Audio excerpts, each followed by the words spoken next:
জীবন এসো এসো এসো, ভালো থাক। আজ এতদিন পরে তোমার আমাদের কথা মনে পড়লো? আরে মন তো আমার সবসময় তোমাদের এখানেই থাকে, কিন্তু কি করব, কাজের তো চাপ না, তাই কিছু করে উঠতে পারছিলাম না। তা এবার আমি ওই আহমেদাবাদের চাকরিটা একেবারে ছেড়ে দিয়ে পাকাপাকি এখানে চলে এলাম। একদম ঠিক করেছো বাবা, এক জায়গায় বাস আর এক জায়গায় চাষ, এরকমটা হয় নাকি?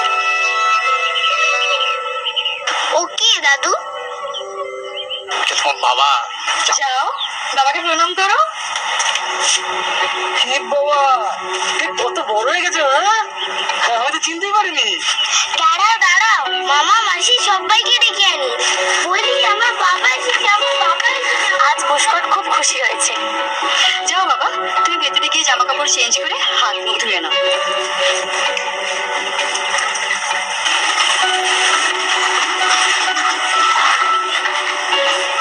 কি গো, বেলা তো অনেক হলো, একবার বাজারে গিয়ে দেখো না মাংস পাও কিনা।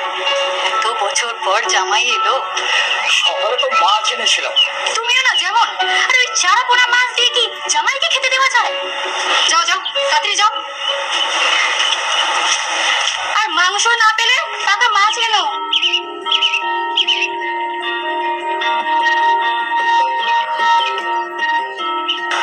জয় মা বিশালাক্ষী, তোমার কাছে মানত করেছিলাম, তুমি এতদিনে আমার মনস্কামনা পূর্ণ করলে।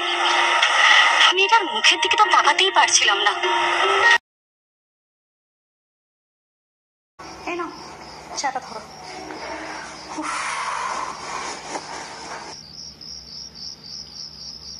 হ্যাঁ গো, প্রায় 1 মাসেরও বেশি হয়ে গেল, জামাই তো এখনো যাবার নাম করছে না। হ্যাঁ, তার উপর দিন নেই রাত নেই, গলা অব্দি মদ গেলছে। তা না হলে আমাদেরও তো ছেলেপুলে নেই, এই বাড়িতে থাকলে কোনো অসুবিধা হতো না। কিন্তু এই যে গ্রামের সকলের সামনে আমাদের মাথা পুরো হেট করে দিচ্ছে। হ্যাঁ, রাস্তাঘাটে মদ খেয়ে পড়ে থাকছে। শুধু মাতাল নাকি, চরিত্রেরও দোষ আছে। আর সেই জন্যই তো গ্রামের মেয়ে বউরা আর সেলাইয়ের কাজ করাতে আসে না এখানে। আর সেদিনকে ওই গ্রামের পুকুর পাড়ে আমাকে তো মেয়ে বউরা মুখের উপর বলেই দিল, সত্যি দিদি গুণধর জামাই আপনাদের। পাড়ার মেয়ে বউ দেখলে চোখ দিয়ে গিলে নেয়। কি করা যায় বলতো, প্রায় রাতেই আমি চিৎকার চেঁচামেচি শুনি, বেশ বুঝতে পারি প্রিয়াও সুখে নেই। সে তো আমিও বুঝি, কি করবে, সবই কপাল।